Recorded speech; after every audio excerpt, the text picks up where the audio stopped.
Olá, irmãos, a paz, tudo bem?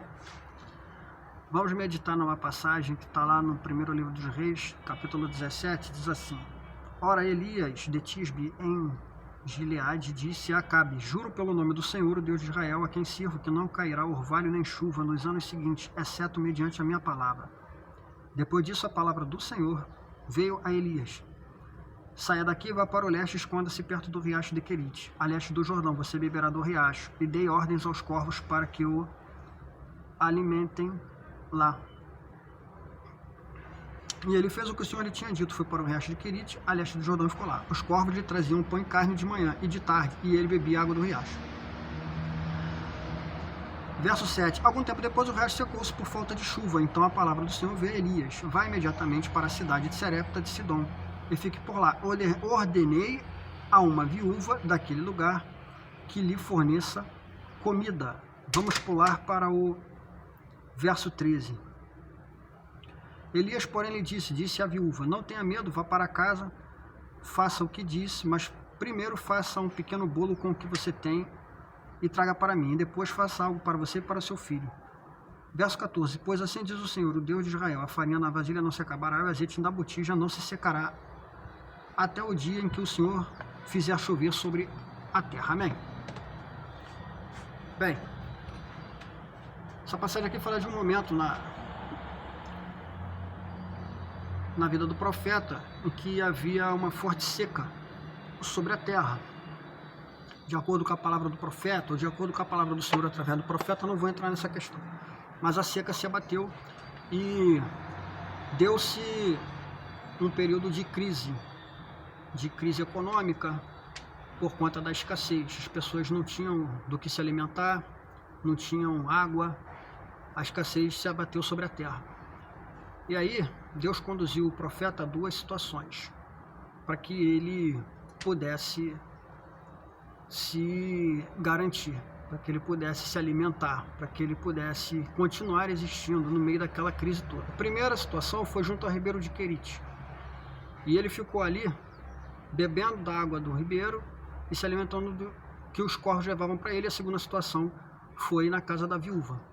E isso nos remete a entender o seguinte, que no ribeiro de Querite simboliza um porto seguro. Em meio a crises, a dificuldades sociais, a dificuldades de uma comunidade, pode ser que você tenha um porto seguro, pode ser que você tenha reservas financeiras, pode ser que você tenha como sobreviver. Mas o ribeiro se secou por falta de água. Em algum momento pode ser que toda a estrutura que te mantém sofra algum tipo de interferência das circunstâncias, ou alguma interferência divina, ou até mesmo uma interferência diabólica, e você fique com a sua fonte de recursos afetada. E isso nos faz entender que o profeta não foi chamado por Deus para ficar numa bolha, para ficar afastado da sociedade. Isso nos faz entender que em algum momento o profeta vai ser lançado para o meio da sociedade, para dentro da sociedade, para dentro da crise. Ele vai lá dentro, e quando ele vai, o Senhor garante: lá você será alimentado. Porque o que nos alimenta, o que nos garante, o que nos sustenta, não é nem o ribeiro e nem uma viúva pobre que não tem nem para ela. O que nos sustenta é a palavra. Deus deu uma palavra: vá para o ribeiro, o profeta foi. Depois deu outra palavra: vá para a casa da viúva, e o profeta foi. O profeta é sustentado por Deus em toda e qualquer situação, porque a palavra de Deus o sustenta. Nós não fomos chamados para ficar num isolamento social, nos escondendo de todo e qualquer mal que possa assolar a sociedade ou a comunidade. Nós fomos chamados para irmos para dentro da crise, para o meio da crise. Mas para irmos para dentro da crise, debaixo da palavra de Deus. Quando Deus lançar a palavra, você pode se desprender de todos os recursos em que você se garante, porque é lá na palavra de Deus que haverá sustento. Certa feita, os discípulos sugeriram a Jesus que ele comesse algo, numa situação que provavelmente poderia estar com fome naquele momento ali. Os discípulos se distanciaram para comprar comida. Quando retornaram, ofereceram a Jesus: Senhor, come. E o Senhor disse assim, lá em João capítulo 4, 34, a minha comida é fazer a vontade daquele que me enviou e consumar a sua obra. O profeta, ele se alimenta de fazer a vontade de Deus e consumar a obra de Deus. O profeta não se alimenta de circunstâncias favoráveis e nem de encontrar um porto seguro na circunstância desfavorável. Ele se alimenta da palavra, e quando a palavra envia, o profeta vai. E quando o profeta vai, Deus faz um milagre porque o profeta foi. Deus não faz um milagre porque tem água no ribeiro. Deus faz um milagre porque Deus determinou que isto ou que aquilo fosse como é.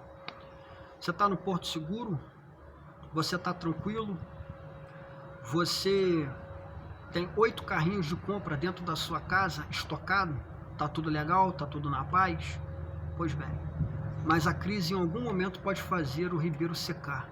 Em algum momento pode ser que você precise encontrar um outro meio de você sobreviver. Aí Deus vai te trazer uma realidade. O que te sustenta é a palavra, o que te sustenta é o reino. Então Deus pode te colocar no meio de uma crise e você ser dentro dessa crise abastecido e portador da palavra de Deus para abastecer. Amém? Então viva debaixo da palavra, não viva debaixo dos seus recursos, não viva debaixo da sua provisão, viva debaixo daquilo que Deus provê para a sua vida. Seja num ribeiro que a fonte seca, seja num outro lugar que não tem nem de onde tirar, porque a nossa fonte, os nossos recursos são o Senhor e a sua palavra.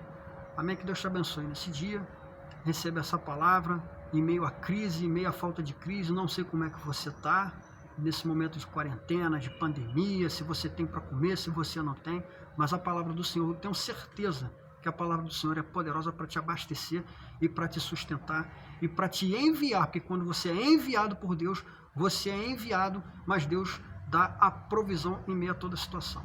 Deus te abençoe em nome de Jesus.